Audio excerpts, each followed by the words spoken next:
Hey guys, abracadabra. What dab? Welcome to Quantum Quarter, and this is your earnings investigator Tames. Here we look at the important earnings upcoming 1 week before they drop, breaking down the numbers, analyzing the trends, and giving you a close look to help you make informed earnings play.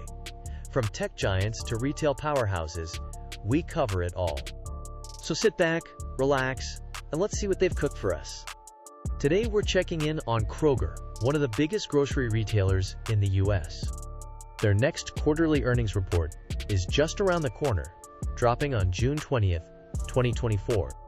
So before we take a closer look at how Kroger makes its money and what's going to make or break its earnings, investors are going to be super interested in seeing if Kroger can turn things around with its sales growth, especially in its grocery and pharmacy sections.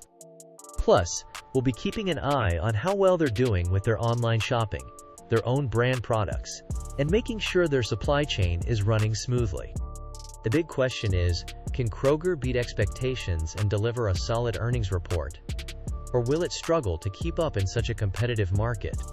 Let's dive into the firm's stock movement from the last quarter. The firm's stock movement shows a general downward trend over the quarter.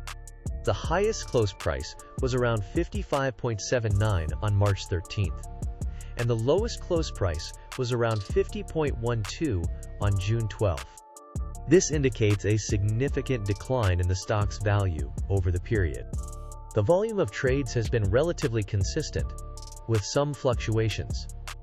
There are no clear patterns in the volume data that would suggest any significant changes in market sentiment. The stock's price movement has been quite volatile, with several instances of large price swings. This could indicate that the market is uncertain about the firm's performance, or that there are external factors influencing the stock's price. Overall, the firm's stock movement suggests a decline in value and volatility in the market. Let's break down the firm's financials and information from the last quarter. First, the earnings growth is negative at -0.88%, which isn't great. Profit margins are pretty low at 1.44%. The quick ratio is also low at 0.25, indicating the firm might have some liquidity issues. Now, let's look at the valuation. The trailing PE is 16.93, which is somewhat reasonable. The forward PE is 11.02, which is a bit more attractive. The current price is $50.52, which is closer to the 52-week high of $58.34 than the low of $42.10. In terms of trading activity, the 10-day trading volume is 5 million shares, which is decent. There are 741 million float shares, and the short percent of float is very low at 0.03%. The top 10 holders own a significant 42.80% of the firm. Insiders sold some shares at $55.99, which is higher than the current price. Overall, the firm's financials are a mixed bag. While the valuation looks somewhat reasonable, the earnings growth and profit margins are concerning. Here's a review of the firm's earnings surprises from the previous quarter at a higher level, focusing on how the surprise relates to the relative increase or decrease of the firm's stock price compared to the whole market. The firm has consistently reported positive earnings surprises over the past few quarters. On March 7, 2024, the firm beat earnings estimates by 18.58%, which led to a 0.74% relative increase in its stock price compared to the whole market. This suggests that the market reacted positively to the surprise, but the impact was relatively muted. On November 30th, 2023, the firm reported an earnings beat of 4.40%, resulting in a 1.51% relative increase in its stock price compared to the whole market. This indicates that the market reacted more strongly to this surprise, possibly due to the firm's consistent performance. On September 8, 2023, the firm reported another earnings beat of 4.35%, which led to a significant 5.01% relative increase in its stock price compared to the whole market. This suggests that the market was highly impressed with the firm's performance during this period.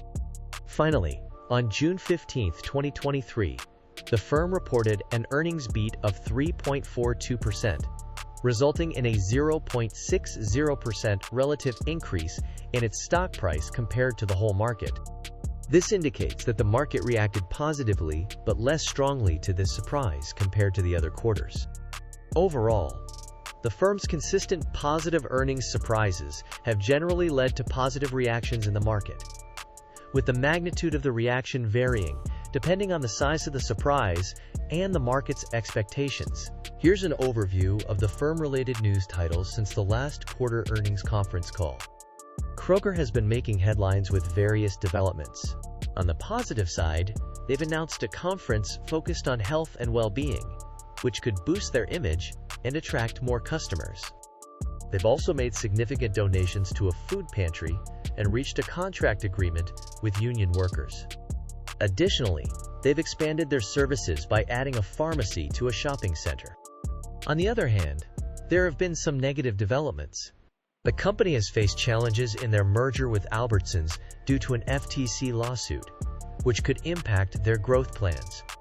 They've also had to deal with store closures, including a long-time location in Cobb County. Furthermore, they've ended their home delivery program, which might disappoint some customers. In terms of stock price, these mixed developments could have both positive and negative effects. The positive news might boost investor confidence, while the negative news could lead to some uncertainty and potentially lower the stock price. Overall, it's a mixed bag, and investors will need to weigh the pros and cons to make informed decisions. So that's it for today's earnings preview. What do you think about the company's performance? Share your thoughts in the comments below. Don't forget to like, subscribe, and hit the notification bell for more insights from Quantum Quarter. See you next time.